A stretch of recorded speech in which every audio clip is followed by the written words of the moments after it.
தாசர்களையும் அன்பான ஊழியக்கார சகோதரிகளையும் இரட்சகர் இயேசு கிறிஸ்துவின் ஈடு இணையற்ற நாமத்தினாலே ஒவ்வொருவரையும் நாங்கள் வாழ்த்தி வரவேற்கிறோம். தொடர்ந்து சரியான நேரத்திற்குள்ளாக தேவதாசனிடத்தில் தேவனுடைய வார்த்தைக்காக கொடுக்க இருக்கிறோம். தேவனுடைய வார்த்தையை நம்ம வாஞ்சையோடு கூட நாங்கள் உதவுகிறோம். விசுவாசிக்கிற இந்த 12 மாதமும் ஆண்டவர் நம்மோடு கூட நடத்தப்பட்டதான ஒரு விசேஷித்த தேவனுடைய வார்த்தை இந்த நாளிலே உண்டாகும் என்பதிலே சந்தேகமில்லை. ஆமென் சொல்லுவோமா? அல்லேலூயா. அவரவர் எல்லையிலே ஆண்டவர் கொடுத்த ஊழியத்தை நிறைவேற்ற வேண்டிய கிருபையும் பலனையும் சத்துவத்தையும் ஞானத்தையும் எல்லா விதமான ஆவிக்குரிய குணலட்சணங்களையும் ஆண்டவர் நம்ம கொடுத்து நடத்துவாராக. அதற்கு நம்மை நேராக நடத்துகிற திவ்யமான ஒரு வார்த்தையை நாளிலே ஆண்டவர் கொண்டு வருவராக. நமக்கு அறிந்த ஒரு தேவனுடைய தாசன் அருமையான பாஸ்டர் ஜான் அல்காசையா அவங்க தான் வந்துட்டு அறிமுகப்படுத்தணும். அவருக்கு த்ரோட் வந்துட்டு சரியில்லாததுனால அவருக்கு வாய்ஸ் இருக்குதான், நான் இப்போ பேசுறதுக்கு வாய்ஸ் இல்லை. நான் அறிமுகப்படுத்துறதுக்கு தேவையில்லை நினைக்கிறேன். தேசிய திருச்சபையினுடைய கொளத்தூர் ஊழியத்தினுடைய மூத்த ஊழியர் அருமையான பாஸ்டர் கே ஜெயலலிதா அவர்களை நம்ம ஒரு கரங்களை தட்டி தேவனுடைய வார்த்தையும் அந்த தாசனை நம்ம உற்சாகப்படுத்த வரவேற்போம். ஐயா அவர்கள் தேவனுடைய வார்த்தையை கொடுப்பார்கள். ரொம்ப குறுகிய காலத்தில் எல்லாரும் நாங்கள் பிஸி அதனால அவரை வந்து நாங்கள் முன்கூட்டியே கேட்டு அரேஞ்ச் பண்ண முடியல. நான் குறுகிய காலத்தில் கேட்ட உடனே ஐயா அவங்க உடனே நான் வரேன்னு சொல்லி உற்சாகமாக சொன்னதுக்காக நான் தேவனை துதிக்கிறேன். இப்பொழுதும் நேரடியாக அந்த காலத்தில் கொடுக்கிறேன். கட்டாயமோடு முடிவு பண்ணுவதாக.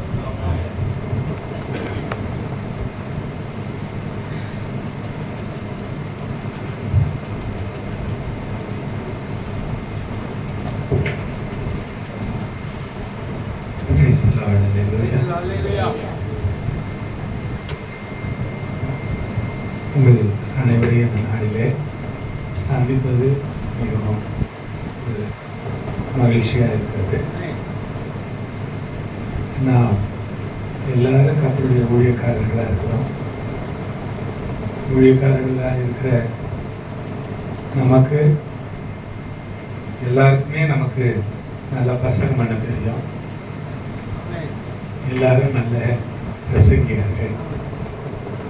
நல்ல பிரசங்கம் பண்ற பிரசங்கியார்களுக்கு பிரசங்கம் பண்றது ரொம்ப கஷ்டமான வேலை. விசுவாசிகளுக்கு நம்ம சுலபமா பிரசங்கம் பண்ணிடுறோம். அவங்க நம்ம சொல்றத தாராளமா கேட்கறாங்க. ஆனா பொதுவா ஊழியக்காரர்களுக்கு பிரசங்கம் பண்ணும்போது நம்ம எல்லாரும் இன்னைக்கு ஓரளவுக்கு சுமாராக தான் பேசினாரு அப்படின்னு சொல்லுவோம். பரவாயில்ல அப்படின்னு சொல்லுவோம். ஓரளவுக்கு நல்லா தான் பேசினாரு அப்படின்னு சொல்லுவோம். வித்தியாசமா அந்த கணக்கீடுகள் வேற நிறைய இருக்கும். அதனால ஊழியர்களுக்கு பேசுறது ரொம்ப கஷ்டமான வேலை தான். இருந்தாலும் ஒருவருக்கு ஒருவர் நம்முடைய அனுபவங்களை நம்ம பகிர்ந்து கொடுக்கிறது தான் ரொம்ப முக்கியமா இருக்கு. நம்ம எவ்வளவு பிரசங்கம் பண்ண போறோம், எவ்வளவு ஒரு வல்லமையான பிரசங்கம் பண்ண போறோம் அப்படிங்கிறத விட ஒருத்தரோடு ஒருத்தர் நம்முடைய அனுபவங்களை நாம பகிர்ந்து கொள்றோம்.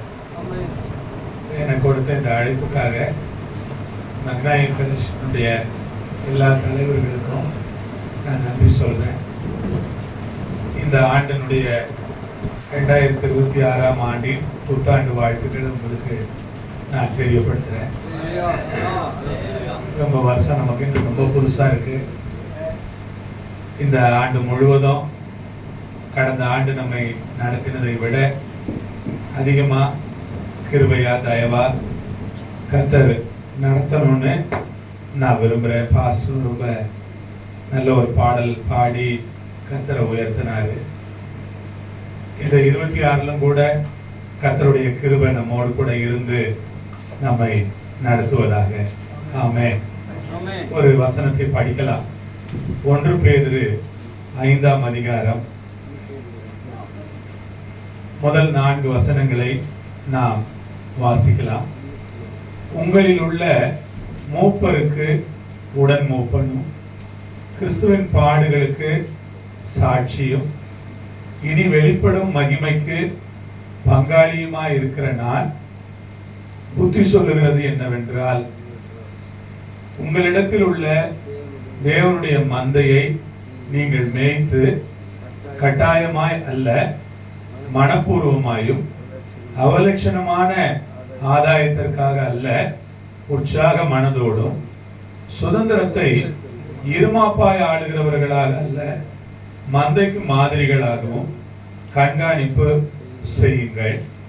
அப்படி செய்தால் பிரதான மேய்ப்பர் வெளிப்படும் போது மகிமையுள்ள வாடாத கிரீடத்தை பெறுவீர்கள். சின்ன ஜெபம் பண்ணிட்டு நம்ம தொடங்குவோம். நல்ல ஆண்டவரே, இந்த அருமையான வேலைக்காக ஸ்தோத்திரம். எங்கள் அருமையான போதகர்களுக்காக நன்றி சொல்லுகிறேன். மக்னாயிம் ஃபெலோஷிப்காக நன்றி சொல்லுகிறோம். நீண்ட காலமாக போதகர்களை ஒருங்கிணைத்து போதகருடைய ஐக்கியத்தை நடத்தி வருகிற அருமையான இந்த ஐக்கியத்தின் எல்லா தலைவர்களுக்காகவும் உமக்கு நான் நன்றி சொல்கிறேன் ஆண்டவரே. ஆண்டவரே, பாஸ்டர் அருள்தாஸ், பாஸ்டர் மேடையில் இருக்கிற அருமையான போதகர் ராஜன் மற்றும் இதனுடைய அனைத்து நிர்வாக உறுப்பினர்களுக்காகவும் ஸ்தோத்திரம். எல்லாரையும் ஆண்டவரே நீர் ஆசீர்வதிப்பீராக. இந்த கர்த்தருடைய வசனங்களை எங்களுக்கு ஆசீர்வதிச்சு கர்த்தாவே நீர் எங்களுக்கு விட்டு கொடுப்பீராக. எங்களை தகுதிப்படுத்தும், எங்களை பரிசுத்தப்படுத்தும், எங்களை உம்முடைய கிருபைக்கு நேராக வழி நடத்தும் ஆண்டவரே. உம்முடைய வசனம் எங்களோடு கூட பேசட்டும். இயேசுவின் மூலம் கேட்கிறோம் பிதாவே, ஆமென்.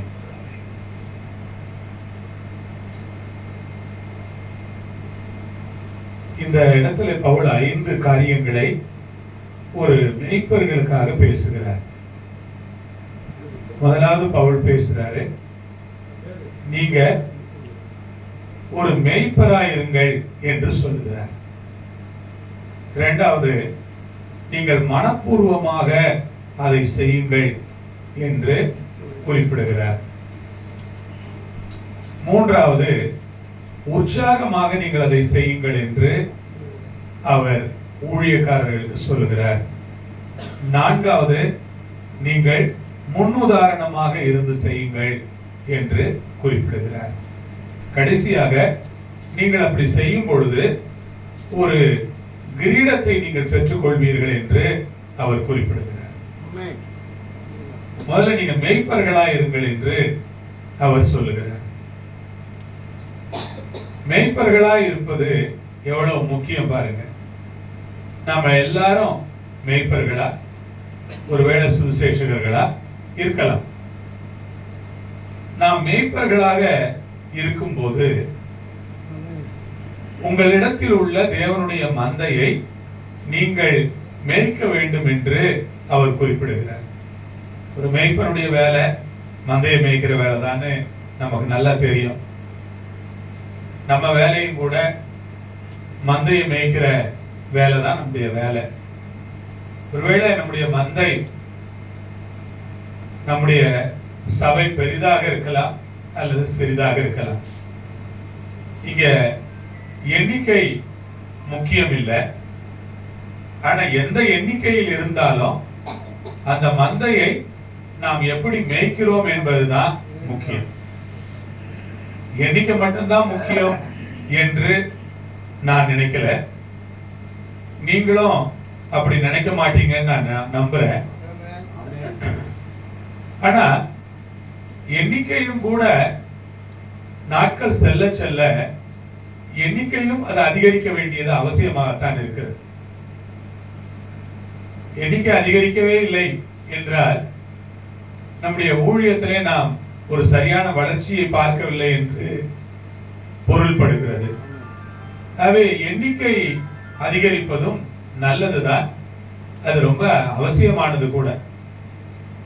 அதற்காக நாம் ஜெபிக்கிறோம் என்று நான் நம்புகிறேன். நம்முடைய சபையின் எண்ணிக்கை அதிகமாக வேண்டும், சபை மக்களுடைய எண்ணிக்கை அதிகமாக வேண்டும் என்பதற்காக நீங்கள் ஜெபிப்பீர்கள் என்று எனக்கு நம்பிக்கை இருக்கிறது. ஆமென். நாம் அப்படி ஜெபிக்கணும். நம்ம அப்படி ஜெபம் பண்ணாதான் அந்த எண்ணிக்கையை ஆண்டவர் அதிகப்படுத்தி கொடுப்பார். நம்ம சில நேரங்களிலே நாம் சில தரிசனங்களை கூட நாம் நம்முடைய சபைக்காக உருவாக்கலாம். கடந்த ஆண்டுக்கு முந்தின ஆண்டு எங்கள் சபையிலே ஒரு சின்ன தரிசனத்தை நாங்கள் உருவாக்கினோம். சின்ன தரிசனம் தான்.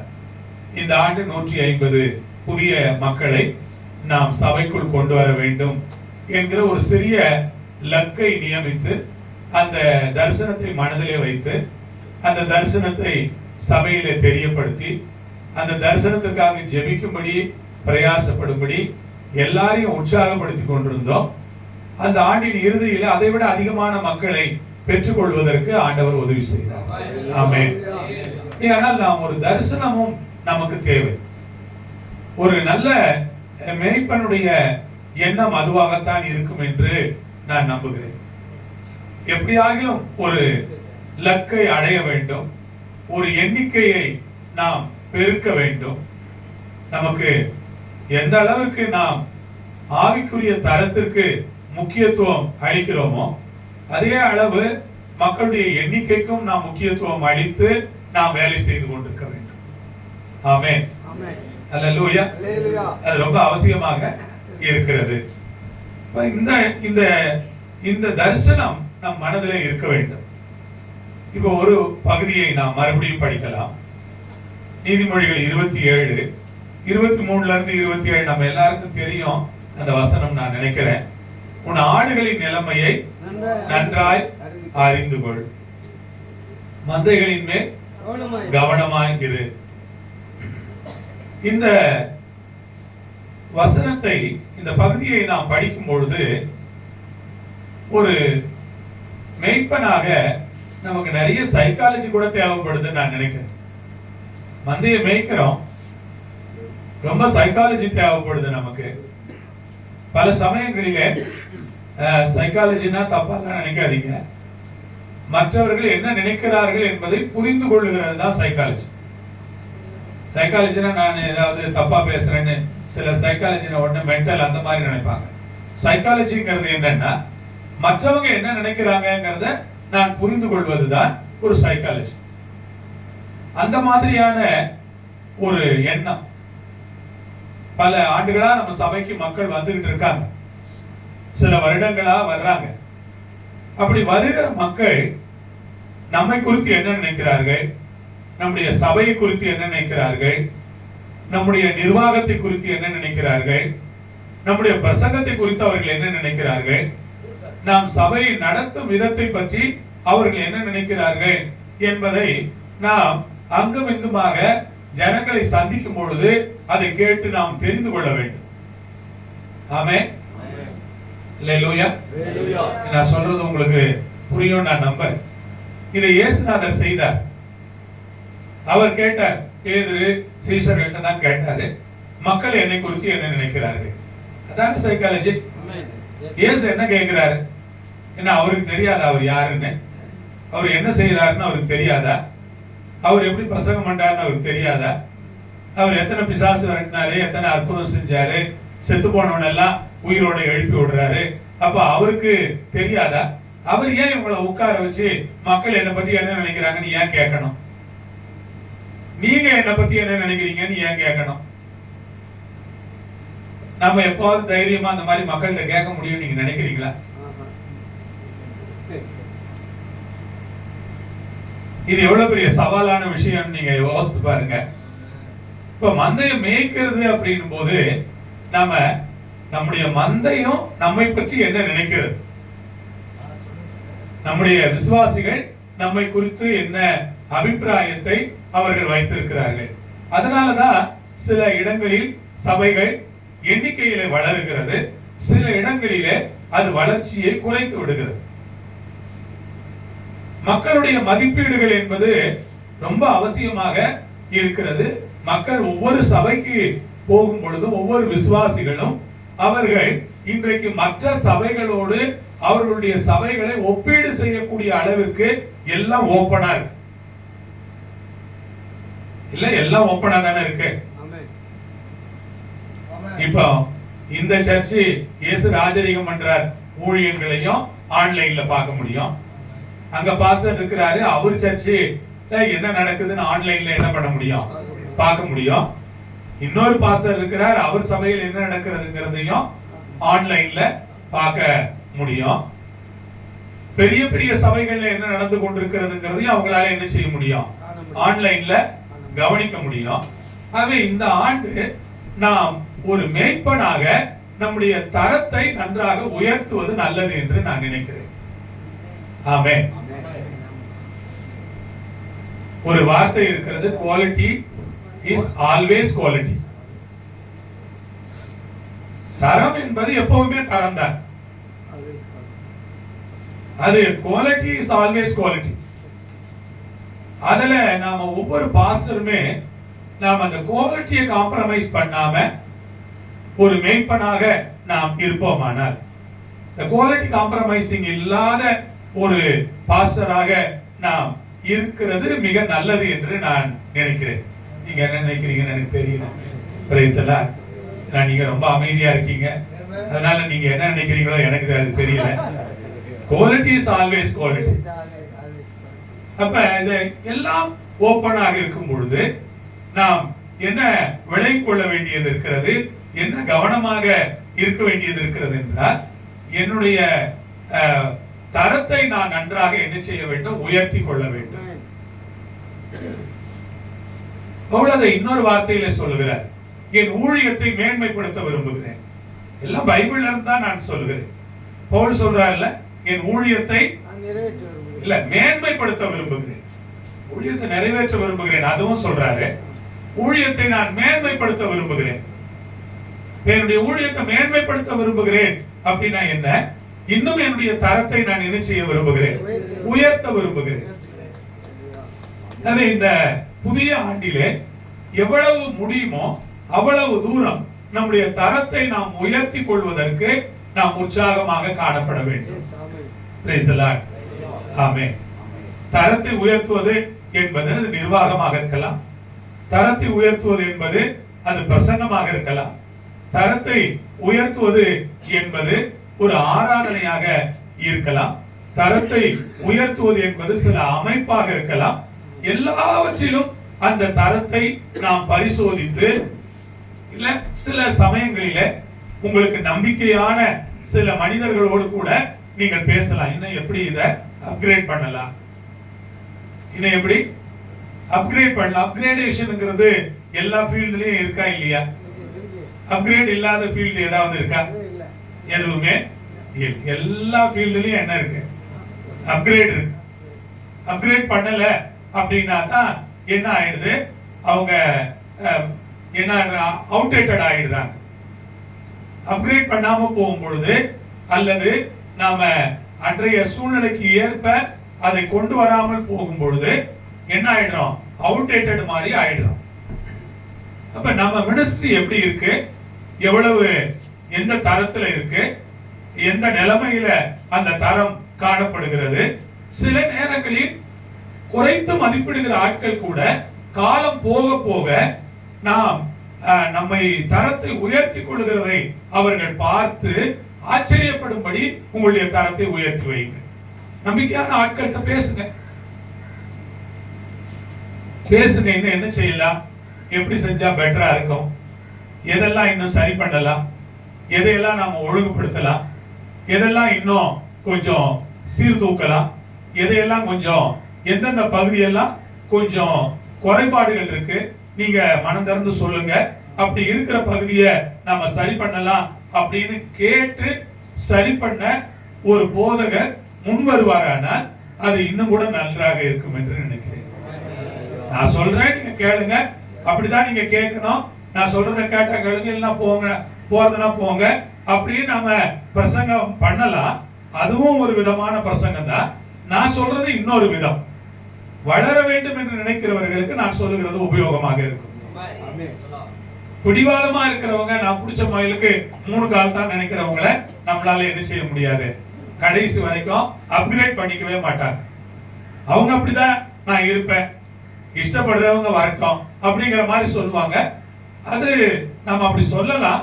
ஆனா இன்றைய நாட்கள்ல நாம் அப்படி சொல்லாம இருக்கிறது தான் நல்லது. Price the Lord. அந்த மாதிரி ஒரு முரட்டுத்தனமா நம்ம பேசாம இருக்கிறது நல்லது என்று நான் நினைக்கிறேன். ஏன் உங்களுக்கு நான் சொல்றேன்னா, நான் அப்படி எல்லாம் பேசியிருக்கேன். இந்த மாதிரி தப்பெல்லாம் நானும் செஞ்சிருக்கேன். இந்த மாதிரி எல்லாம் நிறைய சமயங்கள்ல ரொம்ப முரட்டுத்தனமாக, ரொம்ப அநாகரிகமாக மக்கள் நம்ம முகம் சுளிக்கக்கூடிய அளவுக்கு நான் நிறைய காரியங்கள் பேசி இருக்கிறேன் சபையில். நாட்கள் செல்ல செல்ல என்ன ஆகிறது என்றால், நாம் ஒரு புரிந்து கொள்ளுதலுக்குள்ளாக வருகிறோம். Praise the Lord. அல்லேலூயா. நாம் சுவிசேஷகரா இருந்தா பரவாயில்ல, இன்னைக்கு ஒரு கிரவுட பார்க்கலாம், நாளைக்கு இன்னொரு கிரவுட பார்க்கலாம், அடுத்த வாரம் இன்னொரு கூட்டத்தை பார்க்கலாம், அதுக்கு அடுத்த வாரம் இன்னொரு கூட்டத்தை பார்க்கலாம், வித்தியாசமான சாப்பாடு சாப்பிடலாம், வித்தியாசமான ஊருக்கு போகலாம், வித்தியாசமான ட்ரெயின்ல ஏறலாம், வித்தியாசமான பஸ்ல ஏறலாம், வித்தியாசமா சுத்திட்டு என்ன பண்ணலாம், வரலாம். 4 பிரசங்கம் வச்சிருக்கலாம், 4 பிரசங்கத்தை மாத்தி மாத்தி போற இடங்கள்ல எல்லாம் என்ன பண்ணலாம், பிரசங்கம் பண்ணலாம். நான் ரொம்ப பிராக்டிக்கலா பேசுறேன். நான் ரொம்ப இந்த வருஷம் உங்களுக்கு பெரிய பிரசங்கம் எல்லாம் பண்ணல, பிராக்டிக்கலா சில விஷயங்கள் சொல்றேன். உங்களுக்கு பிடிச்சிருக்கோ நான் நினைக்கிறேன். ஒருவேளை பிடிக்கலனாலும் நான் என்ன செய்ய முடியும், இதான் எனக்கு வருது, நான் வர்றதுதான் பேச முடியும். என்னையும் நான் அப்கிரேட் பண்ணணும்னு தான் நினைக்கிறேன், வரமாட்டேங்குது, என்ன பண்றது. நம்ம எல்லாம் சொல்லதான் நினைக்கிறேன் தெரியுதே தவிர, யாருக்கும் அப்கிரேடேஷன்ங்கிறது சீக்கிரமா என்ன பண்ண மாட்டாங்க, வரமாட்டாங்க. அது எவ்வளவு கஷ்டம்னு எனக்கு தெரியுங்க. அதனாலதான் நான் உங்களோட அதை பற்றி பேசுறேன். நான் அடுத்த நிலைமைக்கு சபையை எடுத்துட்டு போனோம்னு நினைக்கிறோம், ஆனா நம்ம அடுத்த நிலைமைக்கு போனோம்னு நினைக்க மாட்டேங்கிறோம். நம்ம அடுத்த நிலைமைக்கு போனாதான் சபையை அடுத்த நிலைமைக்கு கூட்டிட்டு போக முடியும். சபை அடுத்த நிலைமைக்கு வரணும், அடுத்த நிலைமைக்கு போகணும் அப்படின்னு நாம விரும்புற நம்ம அடுத்த நிலைமைக்கு நம்ம போக மாட்டேங்கிறோம்.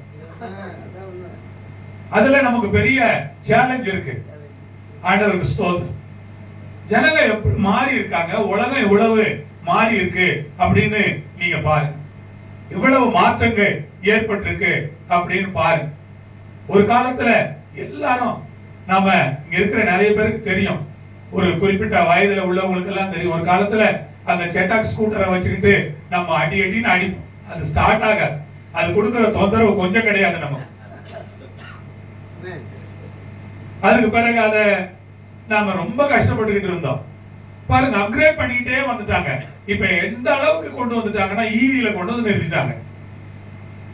நமக்கு செல்ஃப் ஸ்டார்டர் கொடுத்தாங்க, பெட்ரோல் கொடுத்தாங்க, நல்லபடியா ஓடிக்கிட்டு இருந்துச்சு. இப்ப ஈவி வரைக்கும் நம்மள கூட்டிட்டு வந்து நிறுத்திட்டாங்க. எவ்வளவு மாற்றங்கள் நிகழ்ந்து கொண்டிருக்கிறது. சபையிலே தான் இது போன்ற மாற்றங்களை நிகழ்த்த நாம் முன் வர மாட்டேங்கிறோம். மக்கள் அதை நாம சொன்னா ஏற்றுக்கொள்வாங்க. ஆனா நாம மாற்றங்களை சரியாக ஏற்படுத்த தவறி விடுவோமானால் நாம் என்ன ஆகி விடுவோம்னா, நாம கொஞ்சம் பின்னால நின்னுருவோம். ஆமென். இங்க இருக்கிற ஒருத்தரும் பின்னால நிக்கணும்னு நான் நினைக்கல. இங்க இருக்கிற எல்லாரும் வேகமா இருக்கணும், சரியான காரியங்களை செய்யணும், எல்லாரும் நல்ல ஒரு முன்னேற்றத்தை நோக்கி ஊழியத்துல போகணுங்கிற விருப்பம் எனக்கு இருக்கிறதுனால இதை குறித்து நான் பேசுகிறேன். அல்லேலூயா. கர்த்தருக்கு மகிமையும் கனமும் உண்டாவதாக. சொன்னார், ஆடுகளின் நிலைமைய நன்றாய் அறிந்து கொள். நம்ம அவங்க நிலைமை அறியறோமோ இல்லையோ, அவங்க இப்ப நம்ம நிலைமை அறிகிற காலம் போய்கிட்டு இருக்கு. நம்ம அவங்கள அறிஞ்சுக்கிற காலத்தை தாண்டி நம்மள அவங்க நம்மள நிதானிக்கிற அளவுக்கு மக்கள் வளர்ந்துட்டாங்க. அப்ப நம்ம எவ்வளவு கவனமா இருக்க வேண்டியது இருக்கு பாருங்க. அதே மாதிரி அடுத்த வசனத்துல போட்டிருக்கு, செல்வம் என்றைக்கும் நிலையாது, கிரீடம் தலைமுறை தலைமுறை தோறும் நிலை நிற்கும். ஒரு மேய்ப்பரா இருங்க. அந்த மேய்ப்பரா உங்களை என்ன பண்ணுங்க, உங்க தரத்தை கொஞ்சம் உயர்த்தி கொள்ளுங்கன்னு நான் முதல் பகுதியில சொன்னேன்.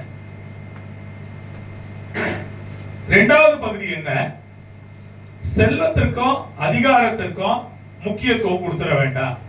ஊழியத்துல இந்த ரெண்டுமே நமக்கு தேவைதான். அதிகாரம் நம்முடைய கைகளில் இருக்கிறது, ஆனா செல்வம் ஆண்டவர் தான் நமக்கு கொடுக்கணும். இதுக்கு நாம ரொம்ப அதிமுக்கியத்துவத்தை கொடுத்துட வேண்டாம். ஊழியத்திற்கு அதிக முக்கியத்துவங்களை கொடுங்க.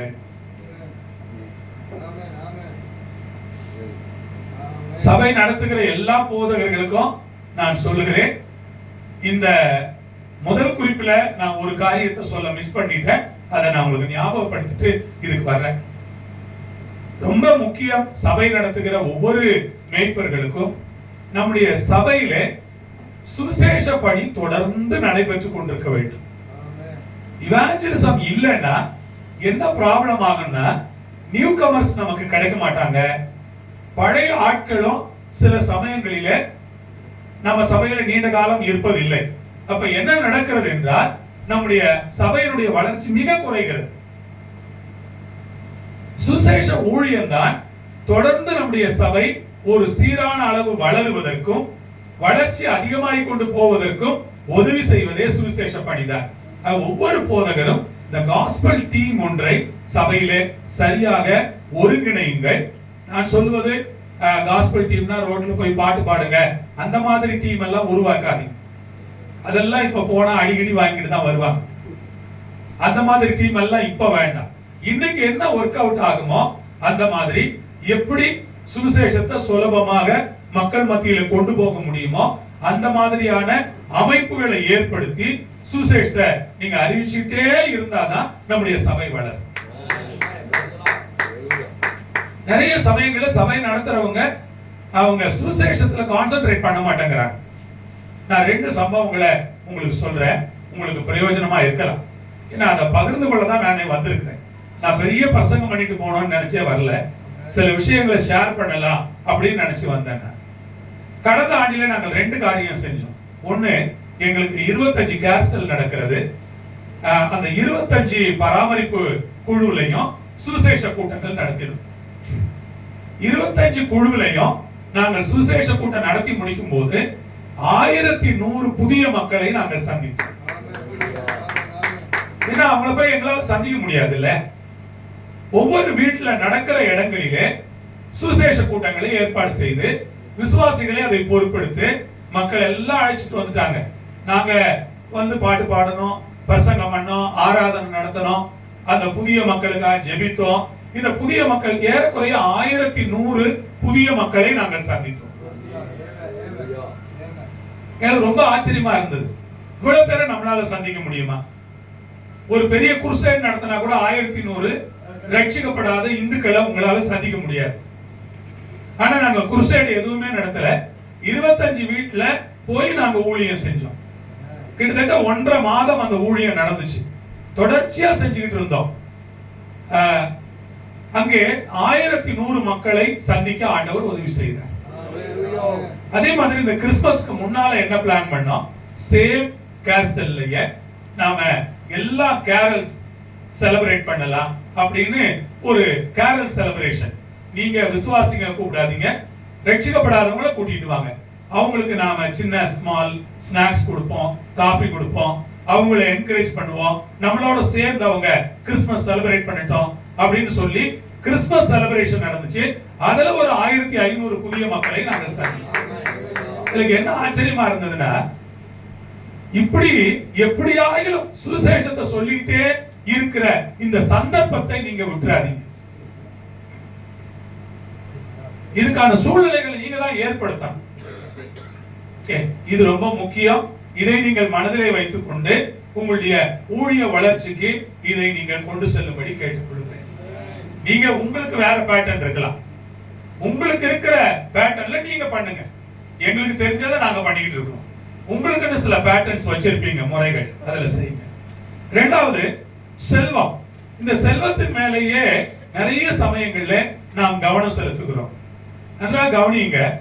இன்றைய சபை எப்படி இருக்கிறதுன்னு இருக்கிற உண்மை நிலவரத்தை நான் சொல்றேன். இன்றைய சபைக்கு போதகர் மீது அதிக கவலை இல்லை, அக்கறை இல்லை. சபையின் மீதும் அதிக அக்கறை இல்லை. இன்றைய சபையில ஏறக்குறைய பாதிக்கு மேல் மக்கள் அப்படித்தான் இருக்கிறார்கள். சூழ்நிலை எல்லாம் மாறிடுச்சு.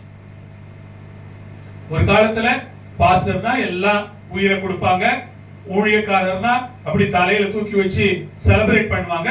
அப்படி ஆட்கள் இன்னைக்கு இருக்கிறாங்க. ஆனா மெஜாரிட்டியா அப்படி இல்லை. இப்போ அந்த நிலைமை மாறிக்கிட்டு இருக்கு. அப்ப நம்ம என்ன புரிந்து கொள்ளணும் அப்படின்னா, நமக்காக இப்ப இனிமேல் எல்லாம் யாரும் என்ன செஞ்சுட்டு இருக்க மாட்டாங்க, ரொம்ப எல்லாம் அக்கறை எடுத்துக்க மாட்டாங்க. ஏன்னா அவங்களுக்கே நிறைய ப்ராப்ளம்ஸ் இருக்கிற மாதிரி அவங்க ஓடிக்கிட்டு இருக்காங்க. அவங்க லைஃபை நடத்துறதுக்கே ரொம்ப கஷ்டப்பட்டுக்கிட்டு இருக்கிறாங்க. ஆக அப்படியே கவலைப்பட்டு நம்மளோட ரொம்ப அக்கறையா இருக்கிறவங்க யாருன்னா கொஞ்சம் ஏழையா இருக்கிற ஆட்கள் நம்ம கூட இருப்பாங்க. நான் சொல்றதெல்லாம் கரெக்டா இருக்கும். ஏன்னா இது எல்லா சபையிலயும் இருக்கிற பிரச்சனை தான். இது ஒருத்தர் ரெண்டு பேருக்கு இருக்கிற பிரச்சனையில எல்லா இடங்களையும் இருக்கு. அப்ப நம்ம என்ன புரிந்து கொள்ளுதலுக்குள்ள வரணும், ஆண்டவர் நமக்கான செல்வத்தை தருவார். இத சபையில சும்மா பேசி அவங்கள நீ கொடுத்தாதான் உனக்கு ஆசீர்வாதம் அடிக்கடி இத பற்றியே பேசி ஒரு கசப்ப சபையில ஏற்படுத்தவே வேண்டாம். Praise the Lord. சில சமயங்களில் நாம் அதை நம்முடைய சூழ்நிலை நிமித்தமாக சபையின் தேவைகள் நிமித்தமாக அதிகமா நம்ம என்ன பண்ணிடுறோம்னா இதை குறித்து அதிகம் பிரசங்கிக்க நாம் ஒரு பக்கமாக நாம் தள்ளப்படுகிறோம். அப்படி பிரசங்கிக்க நீங்கள் ஒரு விஷயத்தை அதிகமாய் பிரசங்கிப்பீர்களானால் மக்களுக்கு அதனால் உங்கள் மீது சில அபிப்பிராய குறைவுகள் ஏற்பட்டுவிடும். அதை நீங்க கூடுமானவரை எப்பொழுதாவது சபையிலே சில சமயங்களிலே வருடத்துக்கு 2 முறை 3 முறை 4 முறை நீங்கள் காணிக்கைகளை குறித்து தசம பாகங்களை குறித்து பிரசங்கிக்கலாம், தவறில்லை. ஆண்டவர் உங்களை வழி நடத்துகிறது போல பிரசங்கியுங்கள். ஆனால் இதை குறித்து அடிக்கடி நீங்கள் பேசுகிற ஒரு போதகராக இருப்பீர்களானால் மக்களுக்கு உங்கள் மேல் அதிருப்தி கட்டாயமாக ஏற்படும். ஆகவே நீங்கள் கர்த்தர் நமக்கான செல்வத்தை தருவார் என்று எப்பொழுதும் கர்த்தரை நம்புங்க. ஊழியத்திற்கு தேவையெல்லாம் ஆண்டவர் கொடுப்பார். Praise the Lord. ஊழியம் ஆண்டவருடையது.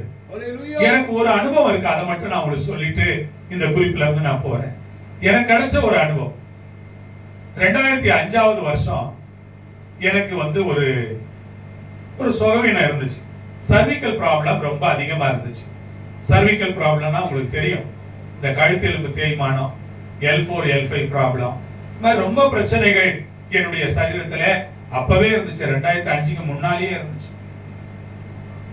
அது இருக்கான்னா அது இருக்கு, என்ன பண்றது, எல்லாருக்கும் ஒரு பிரச்சனை இருக்கும்ல. அதோட தான் நம்ம எல்லாரும் ஓடிக்கிட்டு இருக்கிறோம். யாருமே இங்க இருக்கிறவங்க 100% சுகமா இருக்கிறோம் அப்படின்னு கிடையாது.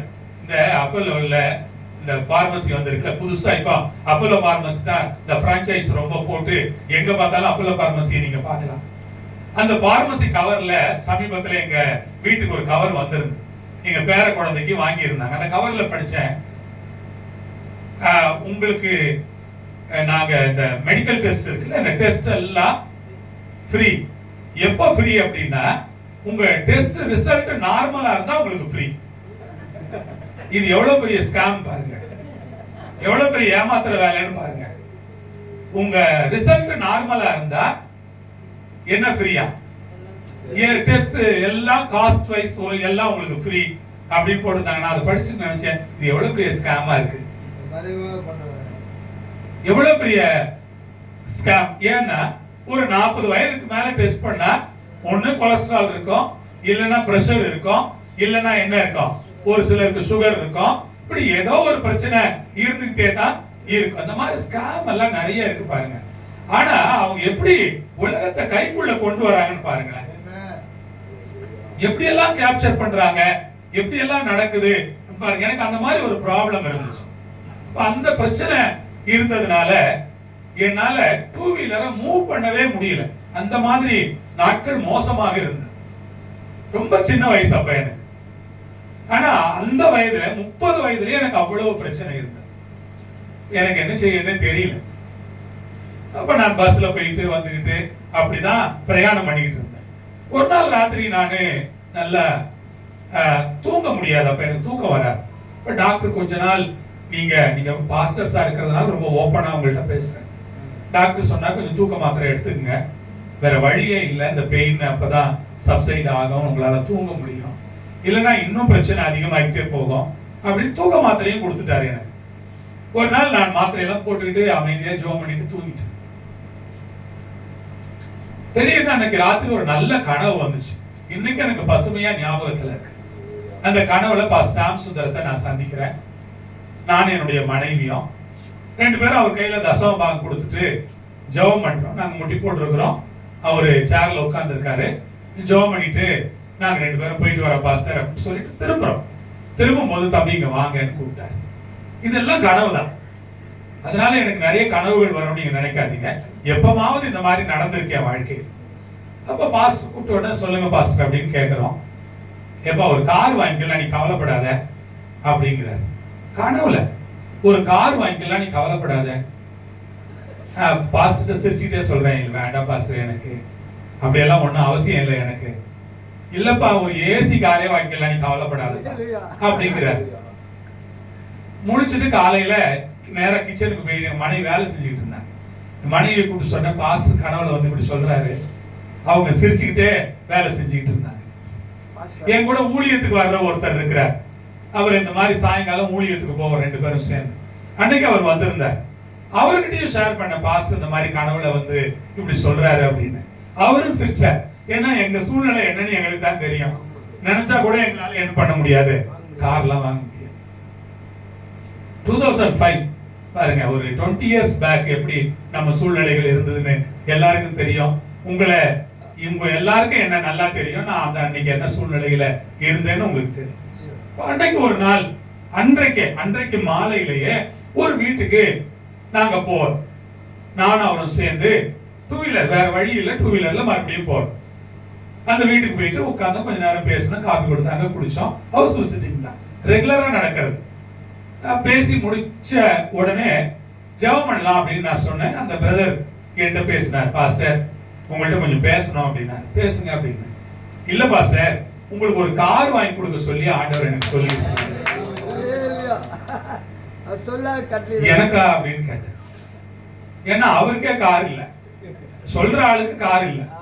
அவர்கிட்ட கேட்டேன், எனக்கா அப்படின்னு. உங்களுக்கு தான் பாஸ்டர் கார் வாங்கி கொடுக்க சொல்லி ஆண்டவர் சொல்லி இருக்காரு. அதனால உங்களுக்கு ஒரு கார் வாங்கி கொடுக்கலாம்னு நான் நினைக்கிறேன். உங்களுக்கு என்ன கார் வேணும்னு சொல்லுங்க அப்படிங்கிறார். எனக்கு ஒண்ணுமே தலையும் புரியல, காலும் புரியல. என் கூட இருக்கிறவர் என்னையே பாக்குறாரு. ஏன்னா இவர்கிட்ட சொல்லாம இருந்திருந்தா கூட இவருக்கு இந்த விவரம் தெரியாது. இந்த கனவை வேற சொல்லிட்டேன், இவர் என்னையே பாக்குறாரு. நான் சொன்ன, கொஞ்சம் யோசனை பண்ணி சொல்றேன், இப்போ ஒன்னும் அவசரம் இல்ல, கொஞ்சம் வெயிட் பண்ணுங்க. நீங்க நம்ப மாட்டீங்க, அந்த 2 வீலர் எடுத்துட்டு நேரா பாஸ்டர் வீட்டுக்கு தான் போனேங்க. சாம் சுந்தரம் பாஸ்டர் தான் பார்க்க போனேன். போனா அவர் வீட்டுல இருந்தார். வித்தவுட் அப்பாயின்மெண்ட்ல அவரை போய் பார்த்தேன். என்னப்பா திடீர்னு வந்திருக்கிற அப்படின்னாரு. இல்ல பாஸ்டர், இப்படி ஒண்ணு நடந்துச்சு, அதே மாதிரி இந்த பிரதர் இன்னைக்கு இப்படி சொல்றாரு அப்படின்னு. நிஜமாவாப்பா? ஆமாப்பா. இப்படி எல்லாமாப்பா கனவு வரும் அப்படின்னு அவரே கேட்கிறாரு என்ன. நிஜமாவாப்பா சொல்ற அப்படின்னாரு. நிஜமா தான் பாஸ்டர் சொல்றேன், நான் போய் சொல்றது இல்ல பாஸ்டர், நிஜமா சொல்றேன் பாஸ்டர் நான். அப்படின்னா சந்தோஷமா வாங்கிக்கப்பா, இதுல என்னப்பா என்ன வந்து கேட்கிற அப்படின்னா. என்ன வாங்க போறேன்னு என்ன கேட்டேன். என்ன கார் வாங்கலாம் நீ நினைச்சிருக்கிற அப்படின்னு கேட்டேன். சொன்னேன், எனக்கு மாருதி 800 போதும் பாஸ்டர், அதுக்கு மேல எனக்கு எதுக்கு பாஸ்டர் பெரிய கார், ஒண்ணும் வேண்டாம் பாஸ்டர், அது போதும் அப்படின்னு. நல்லதுதான்பா, கீழே இருந்து தொடங்குறது தான் நல்லது அப்படின்னு அவர் கதையெல்லாம் என்கிட்ட சொன்னாரு. அப்ப முதல் முறையா அந்த பிரதர் என்ன இங்க அண்ணா நகர்ல இருக்கிற அந்த மாருதி ஷோரூமுக்கு கூட்டிட்டு போயிட்டு, இந்த ஷோரூம் பேர் மறந்து போச்சு, பாப்புலர் ஷோரூம் கூட்டிட்டு போயிட்டு மாருதி 800 ஏர் கண்டிஷன் காரு அவர் வாங்கி கொடுத்தாரு. அதான் ரொம்ப நாள் ஓட்டிட்டு நான் ஏன் சொல்றேன்னா, செல்வத்தை பற்றி நம்ம ரொம்ப கவலைப்பட்டுக்கிட்டு இருந்து அல்லது அதை குறித்தே நாம் பேசி கொண்டிருப்பதனால் செல்வம் கிடைக்காது. நாம அதை விட்டுட்டு மற்ற ஊழியங்களை நாம் நிறைவேற்றி கொண்டிருப்போமானால் ஆண்டவர் நமக்கு செல்வத்தை தருவதற்கு போதுமானவராக இருக்கிறார். எல்லாருக்கும் தேவை இருக்கு, எல்லாருக்கும் குறைபாடுகள் இருக்கு, எல்லாரும் தேவைகளோட தான் ஊழியம் செஞ்சுக்கிட்டு இருக்கிறோம். வித்தியாசமான சூழ்நிலைகள் எல்லாருக்குமே இருக்கு. ஆனா ஊழியத்துல நான் கற்றுக்கொண்டது இதுதான், எதையும் யார்கிட்டயுமே எப்பவுமே ஷேர் பண்றதே கிடையாது. நம்முடைய தேவைகளுக்கு கர்த்தர் போதுமானவர் அப்படின்னு நான் நினைக்கிறேன். ஆமென், அல்லேலூயா, பிரைஸ் தி லார்ட். ஊழியத்திலே எல்லாம் போதுமானபடி இருக்கும் என்று நான் விசுவாசிக்கிறேன்.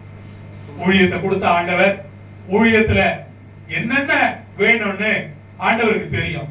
விசுவாசிகளுக்கு நம்ம போதிக்கிறோம், ஒன்றுக்கும் கவலைப்படாமல் எல்லாவற்றையும் குறித்து உங்கள் விண்ணப்பங்களை ஸ்தோத்திரத்தோடு கூடிய ஜெபத்தினால வேண்டுதலால தேவனுக்கு தெரியப்படுத்துங்க, அப்பொழுது எல்லா புத்திக்கு மேலான தேவ சமாதானம் உங்களுக்கு கிடைக்கும்னு அவங்களுக்கு போதிக்கிற நமக்கு அதேதான் போதனை.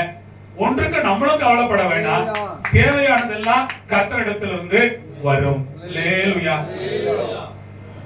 பெரிய ஊழியமா இருக்கலாம், அந்த ஊழியத்திற்கு தேவையானதே கடவுள் தான், ஆண்டவர் இயேசு தான் கொடுக்கிறார். நம்ம ஊழியம் சின்னதா இருக்கலாம், இந்த ஊழியத்திற்கு தேவையான எல்லாவற்றையும் கூட யார் தான் கொடுக்கிறது? தேவன் தான் கொடுக்கிறாரு. அவர் கொடுப்பாருங்க, அவர் கொடுக்கிறவர் தானே, கொடுக்காம விடுவாரா? ஆகவே இந்த 2026ஆம் ஆண்டு கர்த்தர் உங்களுக்கு என்னென்ன கொடுக்கணுமோ எல்லாத்தையும் ஒரு லிஸ்ட் வச்சு ஜெபம் பண்ண தொடங்குங்க. உங்களுடைய பர்சனல் பிரேயர்ல, ஃபேமிலி பிரேயர்ல நல்லா ஜெபிங்க. ஆண்டவர் உங்க கூட இருப்பாரு, உங்களுடைய தேவை எல்லாம் ஆண்டவர் சந்திப்பார், போதுமானவரா இருப்பார். நான் அந்த சம்பவம் என்னால மறக்கவே முடியாது. ஏன், இந்த கனவு நடந்துச்சு பாருங்க, அதனால அது என்னால மறக்க முடியாத ஒரு அதிசயமான சம்பவம் என்னுடைய வாழ்க்கையில் அது. ஆகவே நான் அதை உங்களை உற்சாகப்படுத்துவதற்காக என்னுடைய வாழ்க்கையில் நடந்ததை நான் உங்களோடு கூட பகிர்ந்து கொண்டேன். கர்த்தருக்கு ஸ்தோத்திரம். ஊழியத்தில் எல்லாம் போதுமானபடி இருக்கும். நாம இன்னொரு வசன பகுதிக்கு போகலாம். அவர் சொல்றாரு, உங்கள் மந்தையை நீங்கள் மேய்த்து, அடுத்து என்ன சொல்றாரு? மனப்பூர்வமாய் இந்த மந்தைக்கு எப்படி வேலை செய்யணும் அப்படின்னு ஆண்டவர் சொல்லி கொடுக்கிறாரு பேதுரு மூலமா. அப்படின்னா நீங்க எப்படி செய்யுங்க? மனப்பூர்வமா செய்யுங்க. ஆதியாகமம் 2:15 குறிச்சுக்குங்க, ரொம்ப முக்கியமான ஒரு வசனம். ஆண்டவர் மனுஷனை தோட்டத்துல கொண்டு வந்தாரு. தோட்டத்துல கொண்டு வந்து தோட்டத்தை பண்படுத்த, அதை பாதுகாக்க அவன் அங்க வைக்கிறார். என்னுடைய எண்ணத்தின்படி ஆண்டவர் மனிதனை படைத்தது மனிதன் வேலை செய்வதற்காக மனிதனை படைத்தார் என்று நான் நம்புகிறேன். மனுஷனை எதுக்காக படைச்சார்னா வேலை செய்யறதுக்காக. இது நம்ம பல வகைகள்ல இதை யோசிச்சிருக்கலாம். ஆனா நீங்க மனிதனை வேலை செய்யத்தான் ஆண்டவர் படைச்சாருன்னு முதல்ல நம்ம நம்பணும். நம்ம எப்ப வாழ்க்கையில ரொம்ப சோர்வா இருந்தோம் அல்லது வருத்தமா இருந்தோம் அப்படின்னா கோவிட்ல, உங்களுக்கு எல்லாம் ஞாபகம் இருக்கும். கோவிட்ல ஏன்னா நம்மளால வேலையே செய்ய முடியல. வேலை செய்யாமலேயே சாப்பிட்டோம், வேலை செய்யாமலேயே படுத்து தூங்கிக்கிட்டு இருந்தோம், வேலை செய்யாமலேயே உட்கார்ந்துகிட்டு இருந்தோம், வேலை செய்யாமலேயே வாழ்ந்தோம். உங்களுக்கு எத்தனை பேருக்கு அந்த நாட்கள் ரொம்ப வருத்தமா இருந்துச்சு? எனக்கு ரொம்ப வருத்தமா இருந்துச்சு. ஏன்னா வேலை செய்யாம சாப்பிட்டுக்கிட்டு இருக்கோம், வேலை செய்யாம தூங்குறோம், வேலை செய்யாமலே உட்கார்ந்துட்டு இருக்கிறோம். இது என்ன வாழ்க்கைன்னே தெரியலையே, ரொம்ப சுவாரஸ்யமே இல்லாம இருந்துச்சு. அப்ப வேலை செய்யலனாலே நாம சோர்ந்து போயிடுவோம். வேலை செய்து சோர்வடைஞ்சு ராத்திரி படுத்து பேட்டரி சார்ஜ் பண்ற மாதிரி ராத்திரி நம்ம சார்ஜ் ஆகிறோம். காலையில எழுந்த உடனே மறுபடியும் பழையபடி வேலைகளை தொடங்குகிறோம். ஆனா வேலை செய்யாமலேயே சோர்வடைகிற நிறைய பேரை நீங்க பார்த்திருப்பீங்க. அதுதான் ரொம்ப டேஞ்சர். வேலை செய்யாமலே என்ன ஆயிடுவாங்க? ரொம்ப சோர்வாயிடுவாங்க. ரொம்ப டயர்டா இருக்கு பிரதர், பாஸ்டர் என்ன பண்றதுன்னே தெரியல பாஸ்டர், ரொம்ப பனி அடிக்குது, ரொம்ப டயர்டா இருக்கு, காலையில என்ன செய்ய முடியல, எழும்பவே முடியல. இல்ல, நீங்க எல்லாருக்குமே பனி அடிக்குது, உங்களுக்கு மட்டும் தான் பனி அடிக்குதுன்னு நினைக்காதீங்க. எல்லாருக்குமே வெயில் அடிக்குது, உங்களுக்கு மட்டும் தான் வெயில் அடிக்குதுன்னு நீங்க நினைக்காதீங்க, நானும் நினைக்க கூடாது. அப்ப நம்ம எல்லாரும் வேலை செய்யறதுக்கே படைக்கப்பட்டிருக்கிறோம். இல்லன்னா ஆண்டவர் இந்த இவ்வளவு பெரிய பூமியை படைச்சவரு, அவரே ரோடு போட்டிருப்பாரு, அவரே பில்டிங்ஸ் எல்லாம் ஏற்படுத்தி இருப்பாரு, அவரே ரயில்வே ட்ராக் போட்டிருப்பாரு, அவரே ஆயிரக்கணக்கான ரயிலை இறக்கி கொடுத்திருப்பாரு, அவரே கார்லாம் தயாரிச்சு கொடுத்திருப்பாரு, அவரே கப்பல்லாம் கட்டி கொடுத்திருப்பாரு, எல்லாம் அவரே செஞ்சு கொடுத்துட்டு நீங்க பொங்கி சாப்பிட்டுக்கீங்கன்னு நம்மள வச்சிருப்பாரு. ஆனா அவர் அப்படி செய்யல பாருங்க. அவர் ராவா கொடுத்துட்டார் நம்ம கையில, கொடுத்துட்டு இந்த பூமியை பண்படுத்துப்பா, உன்னை இது எவ்வளவு அழகாக்க முடியுமோ உன்னால என்ன பண்ண அழகாக்க. இப்ப இந்த கட்டடம் எவ்வளவு அழகா இருக்கு, இது அழகாக்குனது யாரு? நம்ம தானே இல்ல? மெட்ரோ ரயில்ல போறோம், மெட்ரோ ஸ்டேஷன்ல அவ்வளவு அழகா இருக்கு, ட்ரெயின் அவ்வளவு அழகா இருக்கு, எல்லாம் டனல் வழியா பிரயாணம் பண்றோம். போகும்போதெல்லாம் நான் நினைப்பேன், அப்பா மனுஷனுக்கு எவ்வளவு ஆற்றல் ஆண்டவர் கொடுத்திருக்கிறார். பெரிய பெரிய கட்டடங்கள் எல்லாம் பார்க்கும்போது நான் நினைப்பேன், மனுஷனுக்கு ரொம்ப கிரியேட்டிவ் பவர் ஆண்டவர் என்ன பண்ணியிருக்காரு, கொடுத்திருக்கிறார். அழகான ட்ரெயின்ஸ்ல உட்கார்ந்து போகும்போது, பிளைட்ஸ்ல உட்கார்ந்து போகும்போது நான் யோசிப்பேன், எவ்வளவு கிரியேட்டிவிட்டியை ஆண்டவர் மனுஷனுக்கு கொடுத்திருக்கிறார். நம்மதான் நம்மள மாதிரி மனுஷன் தான் அதை செஞ்சான். அப்ப எவ்வளவு நமக்குள்ள ஆண்டவர் அந்த வேலை செய்கிற ஆற்றலை வச்சிருக்கிறார் பாருங்க. அல்லேலூயா. அதனால இந்த வேலை செய்யும் போது நான் அடிக்கடி சொல்ற ஒரு வார்த்தை என்ன தெரியுமா? சம்பளத்துக்காக வேலை செய்யாதீங்க, சந்தோஷத்துக்காக வேலை செய்யுங்க. நான் அடிக்கடி எல்லாருக்கும் சொல்லுவேன், சம்பளத்துக்காக வேலை செய்யாதீங்க, எதுக்காக வேலை செய்யுங்க? சந்தோஷத்துக்காக வேலை செய்யுங்க. வேலை செஞ்சா எனக்கே ஒரு மன நிறைவு கிடைக்கணும். வேலையில நான் நல்லா வேலை செஞ்சேன், நான் சரியா வேலை செஞ்சேன். ரொம்ப தாழ்மையா ஒரு கருத்தை நான் சொல்றேன். 2 பேர் இருக்கும்போது என்ன பிரசங்கம் பண்ணணும், 1000 பேர் இருக்கும்போது இப்ப அதே பிரசங்கம் தான் நான் பண்றேன். அன்னைக்கு அதே சந்தோஷத்தோட பேசினேன், இன்னைக்கு அதே சந்தோஷத்தோட நான் பிரசங்கம் பண்றேன். எனக்கு ரொம்ப பிடிச்ச விஷயம் என்னன்னா, வேலையை சந்தோஷமா செய்யறது எனக்கு ரொம்ப பிடிக்கும். ஏன்னா நிறைய கல்யாணங்களுக்கு கூப்பிடுவாங்க, நிறைய விசுவாசிகள் கல்யாணம் நடத்தி வைப்பேன், நிறைய விஷயங்களுக்கு கூப்பிடுவாங்க. சில சமயங்கள் போதகர்களுடைய பிள்ளைகளுடைய விவாகத்தை நடத்த கூப்பிடுவாங்க.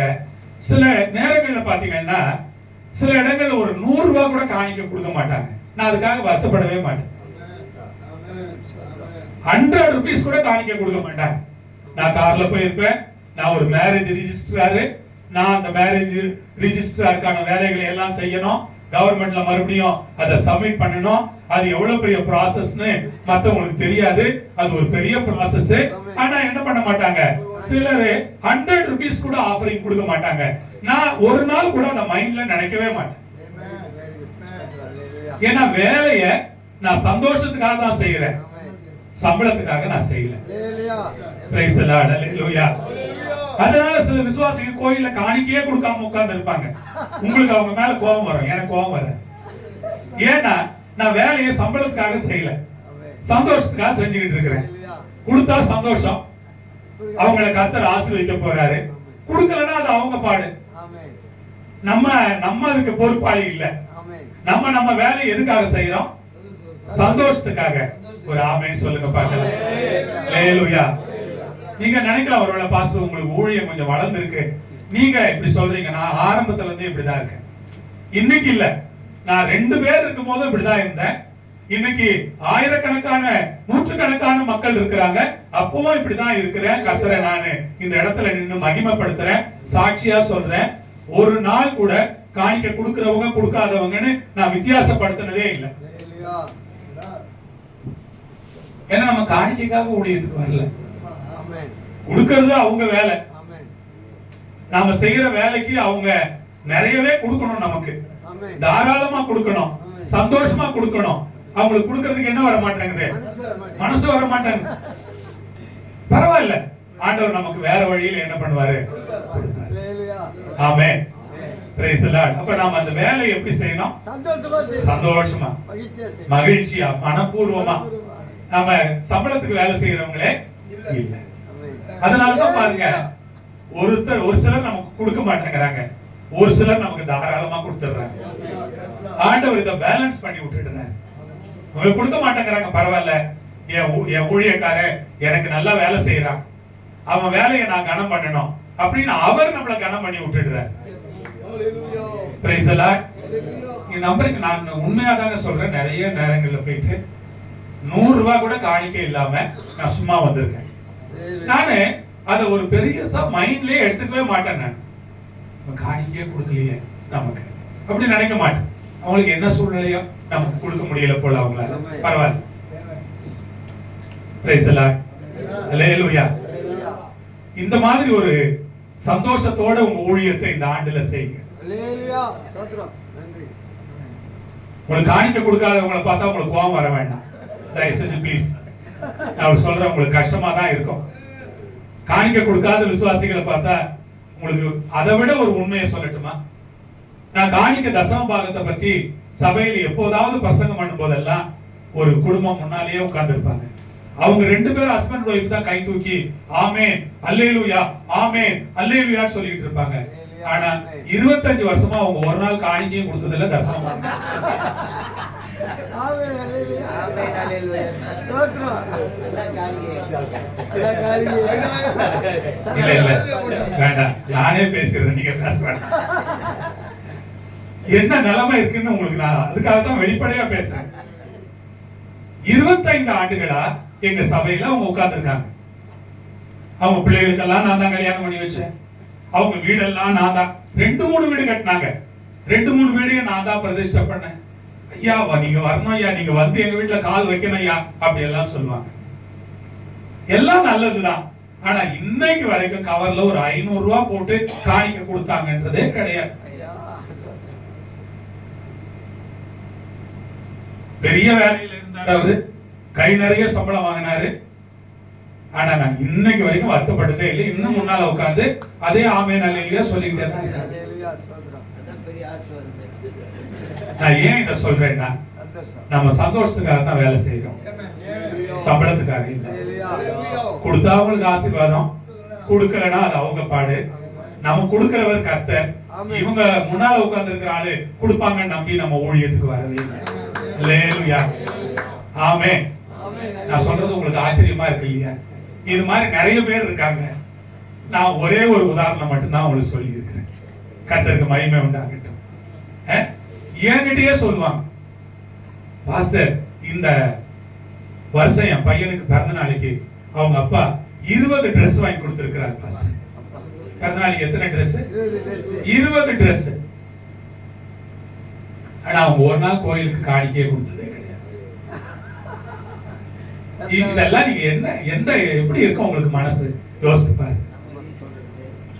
பிரியமானவர்களே, அருமையான ஊழியக்காரர்களே, எல்லா தாழ்மையோடு நான் ஒரு சக ஊழியனா இந்த இடத்துல நின்று உங்களுக்கு சொல்ற காரியம் என்னன்னா, நாம சம்பளத்துக்காக வரல, இந்த ஊழியத்தை சந்தோஷமா செய்யறதுக்காக வந்தோம், மனப்பூர்வமா செய்யறதுக்காக வந்தோம். இந்த ஊழியத்துல ஏதோ கிடைக்கும், இந்த ஊழியத்துல நாம ஐஸ்வர்யவான்கள் ஆகலாம் அப்படிங்கிற எண்ணத்துல நம்ம இந்த ஊழியத்திற்கு வரல. இந்த ஊழியத்தை நாம சந்தோஷமா செய்யணுங்கிற ஒரு எண்ணத்தோட வந்திருக்கிறோம். கடைசி வரைக்கும் சந்தோஷமா செய்யணும். இல்லைன்னா என்ன ஆயிடும் தெரியுமா? மனசுல கசப்பு வந்து அவங்கள பார்க்கும் போதெல்லாம் நம்ம எப்படி பார்ப்போம் தெரியுமா? ஒரு கசப்போட பார்ப்போம், ஒரு கசப்போட பார்ப்போம். இன்னைக்கு நிறைய ஊழியர்கள் மனதில நிறைய கசப்புகள் இருக்கிறது. அவருடைய விசுவாசிகளை பற்றிய சில கசப்பான காரியங்கள் அவர்கள் மனதிலே இருக்கிறது. இன்னும் சில சமயங்களிலே நான் சொல்லுகிறேன், தாழ்மையாய் சொல்லுகிறேன், நமக்கு ஒரு பெரிய வளர்ச்சி அடையாமல் இருக்கக்கூடிய சூழல் நமக்கு இருக்கும்போது வளர்ந்த ஊழியங்களை குறித்து தவறாக பேசுகிற ஒரு கசப்பும் நமக்கு இருக்கிறது. தயவு செய்து சொல்லுகிறேன், நாம் வளரவில்லை என்றாலும் கூட பரவாயில்லை, வளர்ந்தது ஒரு சபை என்பதை நினைத்து சந்தோஷப்படலாம். நாம் வளரலன்னா கூட பரவாயில்ல, வளர்ந்திருக்கிறது என்னது? சபை. வளர்ந்திருக்கிறது என்ன? சிவன் கோயிலா? இல்ல, சபை, சர்ச். வளர்ந்திருக்கிறது முருகன் கோயிலா? இல்ல, வளர்ந்திருக்கிறது ஆண்டவருடைய சபை. ஆமென்.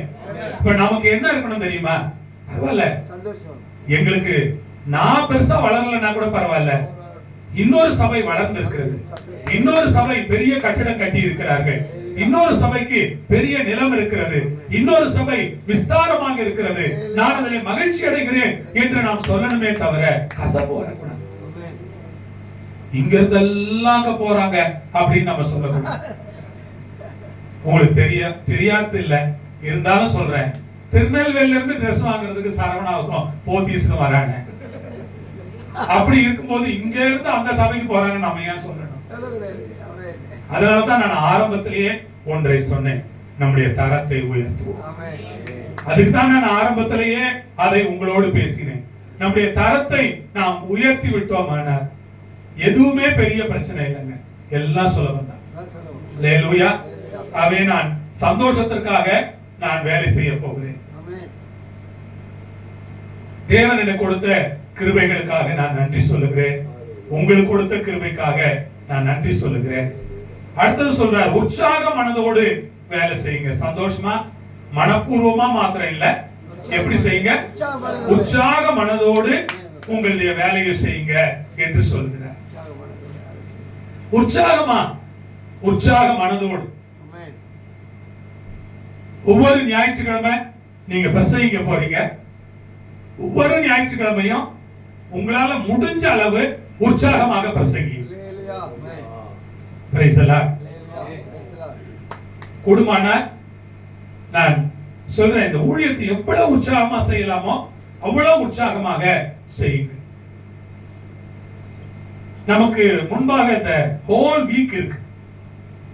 சண்டே நம்ம ரொம்ப பிஸியா இருக்கிறோம். அந்த வீக் நம்ம கையில தான் இருக்கு. மண்டேல இருந்து சாட்டர்டே வரைக்கும் ஆண்டவர் நம்ம கையில கொடுத்திருக்கிறார். அதற்குள்ளாக ஒரு வேளை அந்த வாரத்தில் உபவாசிக்க முடியுமானால் உபவாசிங்க. அந்த வாரத்திலே காத்திருக்க முடியுமானால் அதிகமாக காத்திருங்கள். அந்த வாரத்திலே கர்த்தரிடத்திலிருந்து நல்ல செய்திகளை பெற முடியுமானால் காத்திருந்து கர்த்தரிடத்திலே நல்ல செய்திகளை பெற்றுக் கொள்ளுங்கள். அந்த வாரத்திலே நீங்கள் முழங்காலில் நின்று அதிக மணி நேரம் ஜெபித்து விடுங்கள். அந்த வாரத்திலே நீங்கள் கர்த்தருடைய சமூகத்திலே 1 அல்லது 2, 3 முறை உபவாசித்து ஜெபம் பண்ணுங்க. தனிமையாக செல்லுங்கள். உங்கள் நேரத்தை கர்த்தரோடு செலவிடுங்கள். உங்கள் வேதத்தை வாசியுங்கள். உங்கள் வேதத்தோடு சேர்த்து சில எல்லா டிக்ஷனரிஸ் இருக்குமானால் வாசியுங்கள், கமெண்ட்ரிஸ் இருக்குமானால் வாசியுங்கள். நல்ல செய்திகளை தயார் செய்யுங்கள். இந்த மக்களுக்கு இது போதும் என்று நினைக்க வேண்டாம். மக்களுக்கு சிறந்த செய்திகளை கொடுப்பதற்கு உங்களை உற்சாகமாக ஆயத்தப்படுத்துங்கள். எவ்வளவு சிறப்பாக நீங்கள் அந்த உற்சாக மனதோடு, அவலட்சணமான ஆதாயத்திற்காக அல்ல, உற்சாக மனதோடு அப்படிங்கிறார். ஒரு ஆதாயத்துக்காக இல்ல. உட்கார்ந்து இருக்கிற ஜனங்களுக்கு என்ன வழங்காதுங்கிறத பற்றி எல்லாம் இல்ல. ஆனா நான் ஒரு சிறந்த செய்தியை தயாரித்திருக்கிறேன். அந்த சிறந்த செய்தியை தான் இந்த காலையிலே நான் பிரசங்கிக்க போகிறேன் என்று உற்சாக மனதோடு. அப்படி அந்த வாரம் முழுவதும் உங்களுடைய உற்சாகத்தை நீங்கள் நன்றாக காத்துக் கொள்ளுங்கள். வாரம் முழுவதும் நன்றாக படியுங்கள், நன்றாக தியானம் செய்யுங்கள், மக்களை சந்தியுங்கள், சுசேஷ பணிகளில் ஈடுபடுங்கள், நிகழ்ச்சிகளை நீங்கள் ஏற்படுத்துங்கள். உங்களுக்கு தெரியுமா, நமக்கு ஏதாவது ப்ரோக்ராம்னு தனிப்பட்ட வகையில இருக்குதா அப்படின்னா சர்ச் ப்ரோக்ராம் சொல்றேன். நமக்குன்னு எதுவும் இல்லை. ஞாயிற்றுக்கிழமை ஆராதனை, ஒரு ஃபாஸ்டிங் பிரேயர், ஒரு பைபிள் ஸ்டடி, இப்படி சில நிகழ்ச்சிகள் தவிர நமக்கு அதிக நிகழ்ச்சிகள் இல்லை. ஆனால் நான் ரொம்ப தாழ்மையாய் சொல்லுகிறேன், நிறைய நிகழ்ச்சிகளை நீங்களே உருவாக்குங்க. 2026ல நிறைய நிகழ்ச்சிகளை உருவாக்குங்க. அது ஒருவேளை ஒரு ஐக்கிய கூடுகையா இருக்கலாம், அது ஒரு ஜெபமாக இருக்கலாம், அது ஒரு உபவாச கூடுகையாக இருக்கலாம், அது ஒரு வித்தியாசமாய் மக்களை கூட்டி சேர்க்கிறதாய் இருக்கலாம், அது ஒரு ஃபேமிலி கெட் டுகெதராக இருக்கலாம், அது ஒரு கப்பிள்ஸ் கேம்பாக இருக்கலாம், அது ஒரு யூத் ஃபெலோஷிப்பாக இருக்கலாம். இப்படி என்னெல்லாம் புதிய புதிய நிகழ்ச்சிகளை ஏற்படுத்தி தொடர்ந்து ஜனங்களோடு தொடர்பிலே இருக்க முடியுமோ அவ்வளவு தூரம் மனப்பூர்வமாக இதை செய்து கொண்டே இருங்க.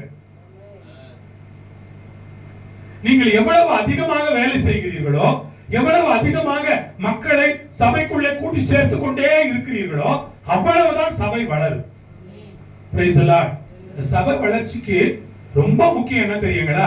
பெரிய கூட்டங்களை நடத்துவது இல்ல, சின்ன சின்ன கூடுகைகள், சின்ன சின்ன கூடுகைகள், சின்ன சின்ன ஜெப கூட்டங்கள், குறிப்பாக பெண்கள் கூடுகை, சகோதரர்களுடைய கூடுகை, வாலிபர் கூடுகை, இல்ல கப்பிள்ஸ் கேம்ப், அந்த மாதிரி ஆன சின்ன சின்ன ஐக்கியங்களை அடிக்கடி நடத்தி கொண்டே இருப்பதன் மூலமாக என்ன ஆகிறது என்றால் மக்களோடு உள்ள தொடர்பு நன்றாக இருக்கிறது, வளர்ச்சி அதிகரிக்க தொடங்குகிறது. கர்த்தருக்கு ஸ்தோத்திரம். எப்பொழுதும் செயல்பட்டு கொண்டிருக்கிற ஒரு போதகராக, செயல்பட்டு கொண்டிருக்கிற ஒரு சபையாக நாம் இருக்க வேண்டும் என்று கர்த்தர் விரும்புகிறார். ஞாயிற்றுக்கிழமை செயல்படுகிற ஒரு சபையாக இருக்க வேண்டாம். ஆமென். அல்லேலூயா. கடைசியாக நாம் மந்தைக்கு மாதிரியாக இருப்போம். அத சொல்றாருல்ல, அந்த வசனத்துல நம்ம படிச்சோம். இருமாப்பாய் ஆளுகிறவர்களாக அல்ல, மந்தைக்கு மாதிரிகளாக.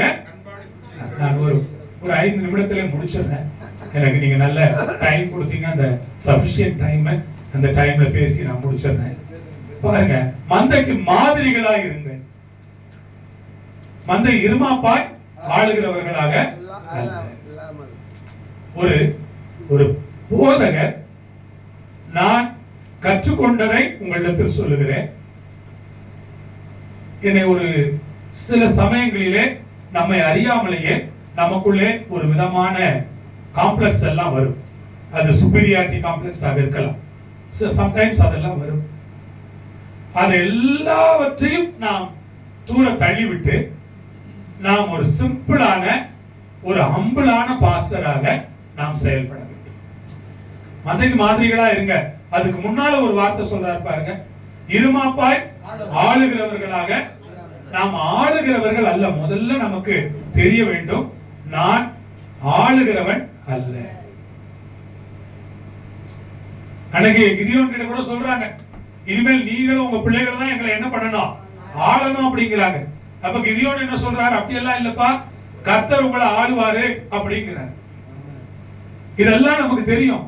நாம மந்தையை ஆளுகை செய்கிற போதகராக அல்ல, அமைதியா சாந்தமா தாழ்மையா அந்த மந்தையை நடத்திட்டு போயிட்டே இருந்தோம்னா அந்த மந்தைக்கு நம்ம ஒரு மாதிரியா மாறிடும். Praise the Lord. Hallelujah. நான் சொல்றேன்னு யாரும் தப்பா நினைக்காதீங்க, நீங்க யாரும் அப்படி செய்ய மாட்டீங்க. நாம் சண்டை போடுகிற போதகரா இருந்தால் சபையில் எவ்வளவு குழப்பம் இருக்குன்னு யோசிச்சு பாருங்க. அது ஒரு போதகர் நிச்சயமாக எல்லா தாழ்மை நிறைந்தவராக ஊழியத்திலே நமக்கு இருக்கக்கூடிய பாடுகளுக்காக நான் கர்த்தரை ஸ்தோத்திரிக்கிறேன். இந்த வேளை இதை மாத்திரம் நான் சொல்லி முடிக்கிறேன். ஊழியத்திலே இருக்கிற பாடுகளுக்காக, ஊழியத்திலே நமக்கு சிரமத்தை ஏற்படுத்துகிற சில மக்களை கூட ஊழியத்திலே கர்த்தர் தான் அனுமதித்து வைத்திருக்கிறார்கள். நம்புங்க. சில நேரம் நினைக்கிறோம், இவங்க எல்லாம் நம்மளுக்கு ரொம்ப தொந்தரவு கொடுக்குறாங்க, இவங்களை எல்லாம் சபையை விட்டு விரட்டிட்டா சபை நல்லா இருக்கும் அப்படின்னு நம்ம நினைக்கிறோம். தயவு செஞ்சு அப்படி யாரையும் நினைக்காதீங்க. அப்படி நீங்க நினைச்சீங்கன்னா நீங்க ஆள்றவங்களா மாறிடுவீங்க. நீங்க ஆள்றவங்க இல்ல, நீங்க ஒரு மேய்ப்பர். நீங்க அதை மேய்க்கணும்.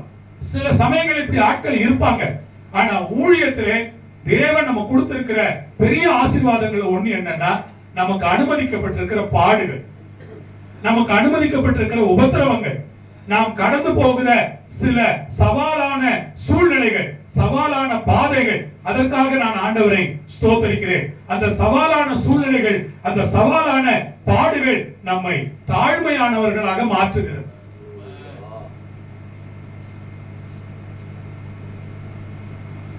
நீங்க எத்தனை பேர் அந்த டிசம்பர் மாசம் அந்த ஃபுல் காஸ்பல் ஃபெலோஷிப்க்கு வந்தீங்கன்னு எனக்கு தெரியல. ஃபுல் காஸ்பல் ஃபெலோஷிப்க்கு வந்திருந்தீங்கன்னா பாஸ்டர் மோகன் பேசினாரு. அப்போ அவர் ஒரு விஷயம் சொன்னார். நீங்க எத்தனை பேருக்கு அதை ஞாபகத்தில் இருக்குன்னு தெரியல. ஒரு முறை நானும் என்னுடைய மனைவி வீட்டை விட்டு ஓடி போயிட்டோம். ரொம்ப தூரத்தில் போய் நாங்கள் தலைமறைவா இருந்தோம். ஏன்னா அன்றைக்கு எங்களை போலீஸ் அரெஸ்ட் பண்றதா இருந்தது. அப்படி ஒரு சூழ்நிலை எங்களுக்கு இருந்தது. அப்படி மறைஞ்சிருக்கும் போதுதான் நான் ஒரு காரியத்தை கற்றுக்கொண்டேன். நாம ஒண்ணும் இல்லை, ஒரு மண்ணு அப்படின்னு கத்துக்கிட்டேன். பாஸ்டர் அதை வெளிப்படையா பேசினார். இன்னைக்கு சென்னையில ஒரு மிகப்பெரிய ஒரு திருச்சபையின் போதகர் ரொம்ப வெளிப்படையா பேசினார். அப்ப நம்ம ஒண்ணும் இல்லை, நம்மளும் ஒரு சாதாரண ஆள் தான் அப்படிங்கிறது எப்ப தெரியும் தெரியுமா? நம்ம ஆசீர்வாதமா இருக்கும்போது, சந்தோஷமா இருக்கும்போது, செல்வம் எல்லாம் நம்ம கையில இருக்கும்போது அது புரியாது. நமக்கு எப்ப பாடு வருதோ, எப்ப ஆண்டவர் ஒரு நெருக்கத்தை நமக்கு அனுமதிக்கிறாரோ, அப்போ ஒரு விஷயம் நமக்கு நல்லா புரியும். நம்ம ஒண்ணும் இல்லை, நம்ம ஒரு மண்ணு. Price the Lord. பாஸ்டர் சொன்னார், நாங்க கூப்பிட்ட உடனே பாஸ்டர் வந்துட்டார் அப்படி. நமக்கு எந்த ஈகோவும் தேவையில்லை, எந்த ப்ரௌடும் தேவையில்லை. நமக்கு சந்தர்ப்பம் இருந்தா அந்த சந்தர்ப்பத்துல ஊழியம் செய்யறதா நம்முடைய மேன்மையை தவிர, அதை தவிர நமக்கு என்னங்க மேன்மை இருக்கு சொல்லு? ஊழியம் செய்யறதை தவிர நமக்கு என்ன மேன்மை இருக்கு? அப்ப நாம இந்த எக்ஸாம்பிளா இருக்கிறது, பி எக்ஸாம்பிள், அது ரொம்ப கஷ்டம். நம்ம சபைக்கு முன்னால ஒரு தாழ்மையான போதகரா, எனக்கு தெரியும் ஒரு போதகர் எனக்கு கூட ஒரு நண்பரா இருக்கிறாரு. இருந்தாலும் என்னோட அவரோட நெருக்கமா பழக முடியாது. ஏன்னா சபையில விசுவாசிகளே அடிச்சிருவாரு. அவர் கோபம் வந்தா விசுவாசிகளே அடிச்சு விடுவார். அவ்வளவு கோபக்காரர் அவர். அப்படி இருக்காங்க ஆட்கள். எப்படி சபை வளரும்? கடுமையா சபையை நடத்துகிற நிறைய பேர் இருக்காங்க. சபை மக்களை ரொம்ப கடினமா நடத்துகிற ஆட்களை நான் பார்த்திருக்கிறேன். அப்படி நாம் நடத்துவோமானால் நம்முடைய சபைக்கு நாம் ஒரு முன்மாதிரியாக இருக்க முடியும். நாம் ஒரு சாந்தமான போதகராக, அமைதியான போதகராக, பிரச்சனைகளை எல்லாம் சமாளிக்கிற, சகித்துக் கொள்ளுகிற ஒரு போதகராக நாம் சபை நடுவே நின்றால் நம்முடைய சபையார் நம்மிடத்துல கற்றுக்கொள்வார்கள். அல்லேலூயா. அவர் செய்கிறார், அவர் சொல்றார், முடிக்கிறார். இப்படி செய்தால் கர்த்தர் வரும்போது நீங்க என்ன பண்ணுவீங்க? இப்படி செய்தால் பிரதான மேய்ப்பர் வெளிப்படும் போது மகிமை உள்ள வாடாத கிரீடத்தை பெறுவீர்கள். இதுதான் நம்ம செய்யணும்னு ஆண்டவர் எதிர்பார்க்கிறாரு. இப்படி செய்தால் இதை படிச்ச பாருங்க. இந்த மாதிரி ஒருவேளை நான் உங்களுக்கு நீங்க ஆசீர்வாதமா எதுவும் சொல்லலன்னு நீங்க நினைக்கலாம். நான் சொன்னது ரொம்ப நல்ல விஷயங்கள். நீங்கள் இதை கொஞ்சம் அலசி பார்த்து இதுல இருக்கக்கூடிய நல்ல காரியங்கள் எல்லாம் எடுத்துக்கிட்டு நீங்க அப்படியே எடுத்துட்டு போங்க. நாம இப்படி செய்தால் பிரதான மேய்ப்பர் வருவார். நம்ம எல்லாம் அந்த பிரதான மேய்ப்பருக்கு கீழே சின்ன சின்ன மேய்ப்பர்கள் அங்கங்க வேலை செய்கிற, இல்ல நம்ம ஒரு சின்ன சின்ன மேய்ப்பர்கள். பிரதான மேய்ப்பர் அவர். பிரதான மேய்ப்பருக்கு கீழே நம்ம எல்லாம் அசோசியேட்டா இருக்கிறோம். ஆண்டவருக்கு கீழே நம்ம எல்லாரும் எப்படிப்பட்ட பாஸ்டர்ஸ்? எல்லாரும் அசோசியேட் பாஸ்டர்ஸா இருக்கிறோம். அவர் தான் பிரதான பாஸ்டரா இருக்கிறாரு. அந்த பிரதான மேய்ப்பர் வரும்போது நாம அசோசியேட்டா நல்லா வேலை செஞ்சிருந்தோம் அப்படின்னா வரும்போது ஒரு கிரீடத்தை நம்ம கொடுப்பார். அதுக்கு தான் நம்ம இவ்வளவு கஷ்டப்படுறோம். இந்த ஊழியத்துக்கு வந்ததே அதுக்கு தான். நாம விசுவாசிகளா தான் இருந்தோம் ஒரு காலத்துல. உங்க எல்லாருக்கும் தெரியும். விசுவாசிகளா இருந்து நம்ம ஏன் ஊழியத்துக்கு வந்தோம்? ஏன் இவ்வளவு பாடுகள் நமக்கு? விசுவாசிகளா இருந்தா நமக்கு இவ்வளவு பாடுகளே கிடையாது. உங்களுக்கு தெரியும். நம்ம நிம்மதியா வேலைக்கு போயிட்டு வந்து எதையோ போக்கி சாப்பிட்டு இருந்துட்டு ஞாயிற்றுக்கிழமை கர்த்தரை நல்லா ஆராதனை பண்ணிட்டு சந்தோஷமா இருந்திருப்போம். ஆனா நம்மளை புடிச்சு கொண்டாந்து ஆண்டவர் எங்க போட்டாரு? 3 நேரம் ஊழியத்துல போட்டாரு. போட்டுட்டு நம்ம படாத பாடா இருக்கு நமக்கு. இதெல்லாம் நம்ம நிறைவேற்றி முடிக்கும் போது கர்த்தர் வருவார்ல. வரும்போது மகிமையான வாடாத கிரீடத்தை நமக்கு என்ன பண்ணுவாரு? அதுதான் நம்ம லக்கு. அந்த லக்குக்காக தான் நாம ஊழியம் செஞ்சுட்டு இருக்கிறோம். இப்படி கண்களை மூடி ஆண்டவருக்கு நன்றி சொல்லுவோமா? எங்களை நேசிக்கிற அருமையான நல்ல ஆண்டவரே, இந்த ஆசீர்வதிக்கப்பட்ட மத்தியான நேரத்திற்காக உமக்கு நாங்கள் நன்றி சொல்கிறோம். இந்த மத்தியான வேளையில மக்னாயிம் ஐக்கியத்திற்காக ஸ்தோத்திரம். போதகர்களுக்காக நன்றி. வித்தியாசமான இடங்களில் இருந்து வந்திருக்கிற அருமையான ஊழியர்களுக்காக ஸ்தோத்திரம்.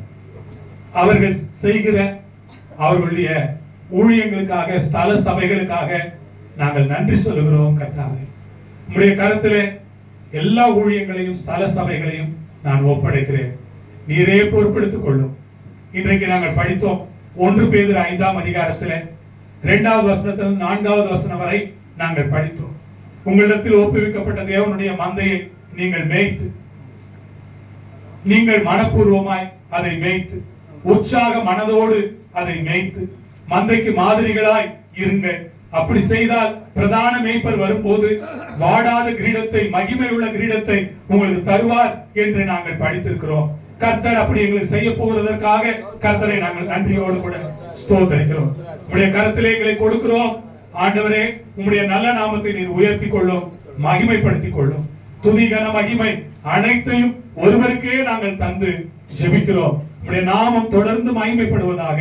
தொடர்ந்து இந்த ஐக்கியம் வளர பெருக, இந்த ஐக்கியத்தில் இருக்கிற போதகர்களுடைய சபைகள் வளர பெருக, ஏராளமான ஜனங்கள் இந்த புதிய ஆண்டிலே கிடைப்பதற்கு கர்த்தர் உதவி செய்ய வேண்டும் என்று தாழ்மையோடு ஜெபிக்கிறோம். துதிகன மகிமையை ஒருவருக்கே செலுத்துகிறோம். இயேசுவின் நாமத்தில் வேண்டிக் கொள்கிறோம் எங்கள் பிதாவே. ஆமென்.